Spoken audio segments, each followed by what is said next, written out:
इस बात को क्लियर करना चाहता हूँ, एनक्रोचर जो ज़मीन हड़पते हैं उनका कोई मजहब नहीं होता है। जो भी गैर कानूनी काम करता है उसे तो मुझे लगता है गैर मजहबी मानना चाहिए। कुछ पॉलिटिकल लीडर्स, खासकर जो सत्ता में जम्मू कश्मीर में बहुत देर तक रहे हैं, वो इसलिए चला रहे हैं क्योंकि ये चिंगारी उनके घरों तक जाने वाली है। मैं आज आपको क्लियर करना चाहता हूँ, अभी पीला पंजा जहाँ पे चला है ये यहीं तक नहीं रुकना चाहिए। लैंड ग्रेबर्स किसी विशेष समुदाय के नहीं है। लैंड ग्रेबर का एक रिलीजन है, वो ये बड़े बड़े जो मगरमच्छ हैं जिन्होंने जम्मू कश्मीर की ज़मीन हड़पी है। जो कभी मिनिस्टर रहे, जो कभी चीफ मिनिस्टर रहे, उनकी ज़मीनें फॉरेस्ट की ज़मीनें हैं, उनकी बिल्डिंग्स फॉरेस्ट की ज़मीनों पे हैं। लिहाजा ये आज चिल्ला रहे हैं, ये यहीं पे रोकना चाहते हैं इस आग को कि हमारे घरों तक न पहुँचे। इसीलिए आज आप जिन भी लीडर्स के नाम ले रहे हैं ये घबराए हुए हैं कि काम शुरू हो चुका है, ये इनके घरों तक जाने वाला है। आप भटिंडी देखें, जो आज जम्मू कश्मीर के अपने आप को सरपरस्त मानते हैं, उनकी पूरी बिल्डिंग सरकारी ज़मीन पे और फॉरेस्ट ज़मीन पे है। आप आज डिटेल निकालें वेबसाइट से, फारूक अब्दुल्ला साहब ने जो बड़ी बिल्डिंग बनाई है वो फॉरेस्ट लैंड तक है। इसीलिए फारूक अब्दुल्ला साहब के जो जितने भी ये अपने सोल्जर्स हैं, ये पहले ही निकले चिल्लाने के लिए। ये समुदाय को तंग किया जा रहा है। कौन कर रहे हैं, किस समुदाय को तंग कर रहे हैं? आप उस समुदाय के ज़्यादा खैरख्वाह हैं, हम उनके प्रोटेक्टर्स हैं। जो गरीब आवाम है हम उनके लिए खड़े रहेंगे, लेकिन जो ज़मीन हड़पेगा उसे किसी कीमत पे भी नहीं बख्शना चाहिए।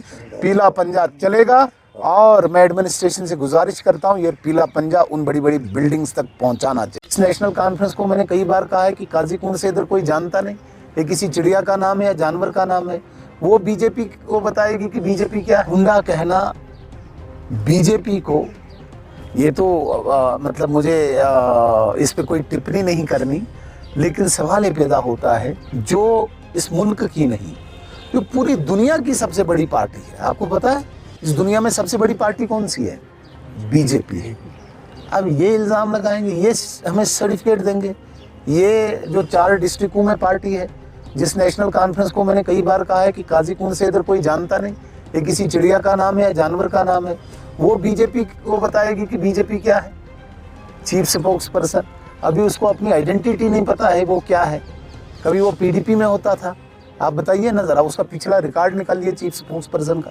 वो पीडीपी का तब तो फारूक अब्दुल्ला साहब को गाली देता था, हो सकता है गुंडा ये तब इनको भी कहता हो। आज इधर हो सकता है कल बीजेपी में आके फिर अपनी नेशनल कॉन्फ्रेंस को बोले कि ये गुंडा है। गारंटी दूंगा ये बहुत ज़्यादा देर इधर उधर रहने वाले नहीं है। लेकिन सवाल ये पैदा होता है कि इस प्रकार की शब्द, इस प्रकार के लफ्ज़ निकालना बहुत गलत है। देखिए, इश्यूज़ हमारे पास सबसे ज़्यादा हमारे पास ही है। इश्यूज़ हम उठा रहे हैं। सबसे नालायक तरीन सरकार इस वक्त जम्मू कश्मीर में फारूक अब्दुल्ला साहब की पार्टी की सरकार है, जिसके चीफ मिनिस्टर वज़ीर आला पिछले 10 दिनों से लापता है, जिसके वज़ीर आला का कोई अता पता नहीं, जहां पे मजलूम जनता परेशान है पानी बिजली के लिए, सड़क के लिए, स्कूल के लिए, अस्पताल के लिए, और वज़ीर आला साहब इंग्लैंड पेरिस में घूम रहे हैं। तो ये बड़ा इशू नहीं है क्या? इशू सबसे बड़ा बीजेपी के पास ये है कि भाई तुमने कहा था हर महीने 1 सिलेंडर गरीब को देंगे, नहीं दे रहे हो, ये इशू है। आपने कहा था 200 यूनिट बिजली सबको देंगे, नहीं दे रहे हो। मैं तो ये कह रहा हूँ कि सबसे नालायक तरीन ये सरकार इसलिए ये डाइवर्ट करना चाहते हैं मुद्दों को, क्योंकि इनके सामने सवाल खड़े हो रहे हैं बिजली के, राशन के, गैस के,